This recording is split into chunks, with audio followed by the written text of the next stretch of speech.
Financial year 24-25 assessment year 25-26 का advance tax का payment करने की जो लास्ट डेट है वो है सर 15 मार्च 2025।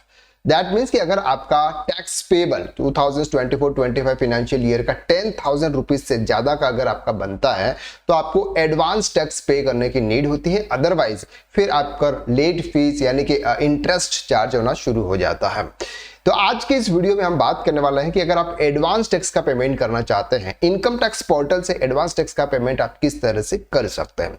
इनकम टैक्स पोर्टल पर जाना, वहां पर आपको लॉगिन करना, लॉगिन में आपको पैन नंबर और आपका जो भी पासवर्ड होगा वो पासवर्ड एंटर करना है।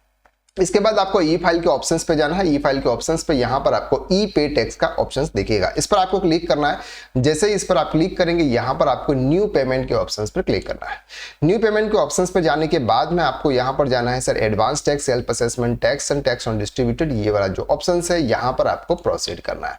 जैसे ही आप यहाँ पर प्रोसीड करेंगे, यहाँ पर आपको असेसमेंट ईयर या जो पेन नंबर दिख रहा है ये हमारा ही है, हमारे क्लाइंट्स का है। पेन नंबर शेयर करने में हमें कोई भी प्रॉब्लम्स नहीं है। तो यहाँ पर आपको असेसमेंट ईयर सिलेक्ट करना है 2025-26 और यहाँ पर आपको करना है सर एडवांस टैक्स और इसके बाद आपको करना है कंटिन्यू। जैसे आप कंटिन्यू करेंगे यहाँ पर आपको टैक्स में जितना भी आप पेमेंट कर रहे हैं, फॉर एग्जांपल 25,000 का हम पेमेंट कर रहे हैं तो 25,000 हमने यहाँ पर एंटर कर लिया। इसके बाद हमें यहाँ पर करना है कंटिन्यू और कंटिन्यू करने के बाद में अब आपको यहाँ पर आपकी जो भी बैंक है, यानी कि अगर आप नेट बैंकिंग के थ्रू करना चाहते हैं, डेबिट कार्ड से, पे काउंटर, आरटीजीएस या फिर किसी भी यूपीआई क्रेडिट कार्ड से, तो हम यहाँ पर करेंगे सर नेट बैंकिंग से। जिस भी net, axis bank, bank of Baroda, HDFC, ये जो बैंक है इस बैंक में कोई भी अदर बैंक भी यहाँ पर ऑप्शन आता है। जो भी बैंक आपकी हो वो आप सेलेक्ट कर लीजिएगा। हमारी है sir state bank of India, यहाँ पर हम क्लिक करेंगे। जैसे इस पर क्लिक करेंगे कंटिन्यू के ऑप्शंस पर जाएंगे, यहाँ पर आपको ये कंफर्म करने का पूछेगा कि सर आपने ये जो डिटेल फिल की है ये सही है यानी कि, तो आप यहाँ पर पे नाउ के ऑप्शंस पर जाइएगा। जैसे पे नाउ के ऑप्शंस पर जाइए, यहाँ पर आपको एक agree to terms and conditions के ऑप्शंस पर क्लिक करना है।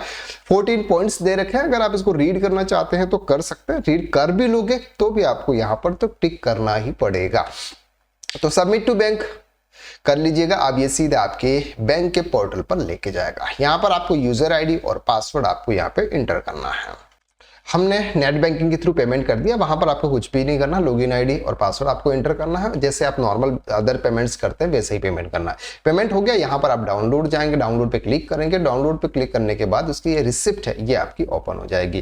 तो ये है सर आपका 2020 financial year 2024-25 income tax other than companies advance tax है। 25,000 का हमने पेमेंट किया, उसका CIN नंबर आ गया, नेट बैंकिंग है, यहाँ पर BSR कोड और चालान नंबर और टेंडर डेट, यहाँ पर ये आ गई। 25,000 रुपीज का पेमेंट भी आ गया। जब आप इनकम टैक्स रिटर्न फाइल करेंगे तो यहाँ पर BSR कोड और चालान नंबर या फिर टेंडर डेट की जरूरत पड़ सकती है, अदरवाइज ऑटोफिल के ऑप्शन से वहां पर ऑटोमेटिकली आपके रिटर्न के अंदर वो डिटेल्स आ जाएगी कि आपने इतना एडवांस टैक्स का पेमेंट किया हुआ है। तो इस तरह से अगर आप एडवांस टैक्स का पेमेंट करना चाहते हैं तो कर सकते हैं। आई होप कि इस वीडियो से आपको एडवांस टैक्स का पेमेंट कैसे करते हैं वो सीखने को मिला। आज के लिए बस इतना, नेक्स्ट वीडियो में हम फिर मुलाकात करते हैं, तब तक के लिए थैंक यू सो मच।